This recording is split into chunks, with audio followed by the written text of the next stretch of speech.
Hola, bienvenidos. Seguimos conversando sobre la perspectiva de Dios sobre el dinero. Soy Rosa Gómez de Isaías 43 y a manera de resumen, recordemos lo que hablamos en el capítulo anterior. Cuando hablamos de dinero, hablamos de dónde está en nuestro corazón. El Señor nos llama y nos exhorta a amarlo a Él por sobre todas las cosas. A Dios no se le ama un poquito, debemos amarlo con todo nuestro corazón. No es algo que podamos hacer con nuestras fuerzas, es algo que por lo que debemos clamar y Él va a conceder. Entonces, hoy seguimos con esta enseñanza y nuevamente quisiera orar por vos y orar por mí. Señor Jesús, gracias. Gracias por revelarnos tu corazón. Gracias, Señor, por mostrarnos lo que es bueno ante tus ojos. Hoy te pedimos, Señor, más revelación, más entendimiento. Llévanos, Señor, a otro nivel, porque queremos seguir poniendo por obra tu palabra. En el nombre de Jesús. Amén.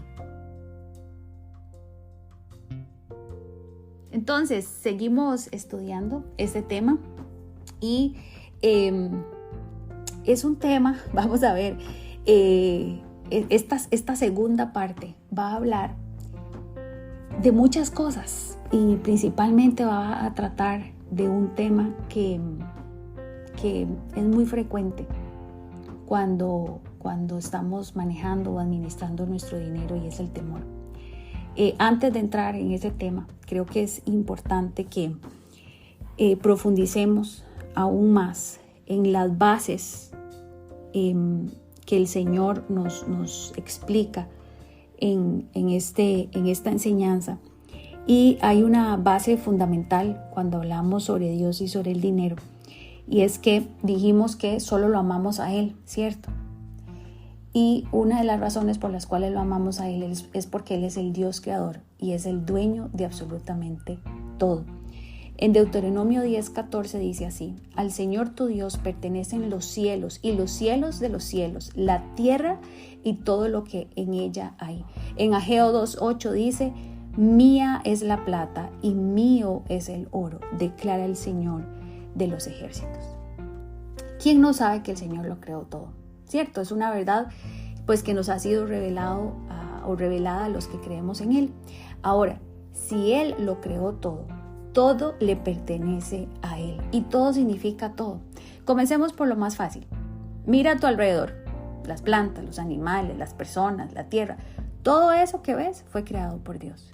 Aún las cosas, no sé, la computadora, el escritorio, la cama, el Señor le dio a un ser humano el entendimiento para poder crearlo. Ahora, el agua, las profundidades, el aire, las nubes, el cielo, todo lo que viva y exista bajo la tierra, eso también lo creó el Señor. Es más, a mí me gusta mucho una frase que dice que el Señor creó la ciencia, ¿verdad? Y es cierto. Por ejemplo, las fuerzas invisibles como la gravedad, los planetas, las órbitas, cada pedazo de roca, de mineral, de metal en el universo, aquí y afuera, ¿cierto? Los elementos de la tabla periódica, en fin, Dios creó todo. Ahora, por su inmensa misericordia y amor, el Señor decidió compartir su creación con nosotros. Lo hizo desde el Edén, cuando nos dijo que nos reprodujéramos y que señoreáramos todo lo que Él ponía ahí a disposición de nosotros. Entonces, todo lo que hoy tienes no es el resultado de tu esfuerzo o de tus buenas obras. En realidad, todo es un regalo de Dios. Lo que nosotros poseemos es porque Dios ha dispuesto que lo tengamos. Absolutamente todo. Entonces, si Dios es el dueño de todo, ¿por qué actuamos y tomamos decisiones con el dinero, con las posesiones, en sí, con lo que tenemos, sin involucrarlo a Él, ¿verdad? Que es el dueño. Nosotros, para crecer en sabiduría de cómo administrar o cómo usar todo lo que Dios nos ha dado, es importantísimo dar este paso. Es imprescindible reconocerlo a Él como dueño y Señor de todo. Cuando eso pasa, o más bien este primer fundamento, por decirlo así, es una invitación para que nuestra relación con Dios cambie de forma radical y se vuelva más íntima. que nosotros tengamos la confianza de ir a su presencia para saber qué hacer con lo que nos ha cedido por amor, ¿verdad? El Señor, cuando Él viene y nos da o nos cede una parte de su creación, cuando Él nos concede todo lo que nosotros en este momento tenemos, Él nos está diciendo que esto es mío, yo se lo doy, administrenlo. De hecho, voy a leer ahí en Génesis 1:28, dice así: sean fecundos y multiplíquense, llenen la tierra y sométanla, ejerzan dominio sobre los peces del mar, sobre las aves del cielo y sobre todo ser viviente que se mueve sobre la tierra. Desde la creación del mundo, el Señor depositó en nosotros esa responsabilidad de administrar. Y resulta que en la Biblia, la palabra mayordomo es la que se utiliza para cuando se refiere a un administrador. La palabra original en hebreo es oikonomos. Resulta que oiko hace referencia a una casa o a un hogar, y nemo, ¿verdad? Por eso es oikonomos. Nemo hace referencia a asignar y a distribuir. En latín, la palabra administrar significa minister, y minister significa servir. ¿Ok? Entonces, resulta que nosotros, al ser llamados administradores, o sea, eso implica que no estamos siendo dueños de lo que se administra, ¿cierto? Lo estamos haciendo bajo el mando de otra persona. En este caso lo estamos haciendo, en este caso les estamos sirviendo a Dios con lo que Él mismo nos ha dado, ¿verdad? Entonces se nos llama a ser fiel con eso que Él nos ha dado. Y al nosotros venir y administrar eso, en realidad lo que estamos haciendo es asignando y distribuyendo los recursos, y ahí el Señor, aparte de fidelidad, nos pide diligencia, ¿verdad? Entonces, ¿qué estoy tratando de decir con esto? Que en este proceso en el cual queremos entender la perspectiva de Dios sobre el dinero, en el capítulo pasado entendimos que debemos amarlo solo a Él, porque fácilmente podemos caer en idolatría. El Señor nos llama a cambiar a que no se desvíe nuestro corazón de tenerlo a Él como el más importante. Y aquí nos está diciendo que Él además es el dueño de todo y nos da todo para que nosotros lo administremos con fidelidad y diligencia. Ahora, les dije que este capítulo iba a hablar sobre el temor. ¿Por qué el temor? Bueno, el temor es tal vez la emoción más común y más difícil de contrarrestar cuando manejamos nuestras finanzas. Y es, digamos, cuando sentimos temor con respecto a lo que tenemos, de alguna forma eso evidencia el tipo de relación que tenemos con Dios. Entonces, veámoslo así. El temor se basa en suposiciones de que algo perjudicial o malo va a suceder, ¿cierto? Algunas veces esas suposiciones son una maquinación de nuestro pensamiento. Es más, ni siquiera hay certeza de que sean reales o que vayan a suceder, pero nosotros los pensamos, ¿cierto? Y a veces los damos por hechos, aunque no hayan sucedido. Ese pensamiento genera en nosotros ansiedad, preocupación, apatía y desesperanza.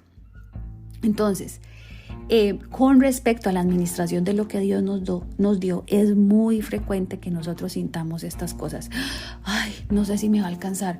Ay, se me está acabando la plata. Qué preocupación, necesito pagar esto y aquello. Uy, y donde estoy no me gusta y estoy apático por lo que estoy haciendo y esto nunca va a cambiar. Yo no nací para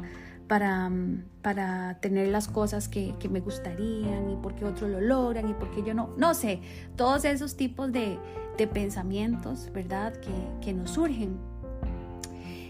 Vamos a Mateo 6, de los versículos 25 al 34. El Señor nos dice que no nos preocupemos por la vida diaria, de si vamos a tener suficiente alimento o bebida. El Señor nos dice que miremos los pájaros, que ellos no plantan ni cosechan y sin embargo siempre el Señor los alimenta.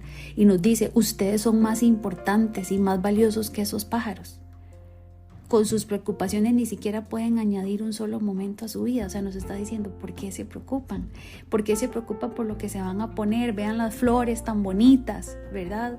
Bueno, resulta que nosotros somos más importantes, Él va a cuidar de nosotros. ¿Y por qué nos hace tanta por qué nos hace falta tanta fe, ¿verdad? Y también dice, ustedes, ¿por qué están preocupados por lo que van a comer? Ya el Señor sabe todas sus necesidades. Y aquí en el versículo 33 dice, busquen el reino de Dios por encima de todo lo demás y lleven una vida justa y Él les dará todo lo que necesiten. Por eso decíamos antes, empezar a administrar el dinero, las posesiones, las riquezas desde la perspectiva de Dios implica que nosotros tengamos un cambio radical en nuestra relación con Dios, porque es importante buscarlo a Él, o sea, buscar que Él gobierne todo, ¿verdad? Buscar el reino de Dios es llevar una vida justa y solo unidos a Él lo vamos a lograr por nuestras propias fuerzas o por nuestra inteligencia o por la fe que tengamos, no se puede, ¿verdad? Todo al final lo hace Él. Y básicamente lo que nos está diciendo es, en el versículo 34, no se preocupen por mañana va a tener sus propias preocupaciones, las preocupaciones o los problemas del día de hoy son suficientes. Entonces, aquí inmediatamente el Señor nos señala todas esas manifestaciones de temor que existen alrededor del dinero y Él nos está diciendo, yo ya sé lo que ustedes necesiten. En Primera de Tesalonicenses 6, los versículos 16 y 18 dicen así: estén siempre gozosos, den gracias en todo, porque esta es la voluntad de Dios para ustedes en Cristo Jesús. La voluntad de Dios es que nosotros estemos gozosos, que estemos agradecidos. El temor y todas esas manifestaciones son un antidiseño en nuestra vida, no es la voluntad del Señor.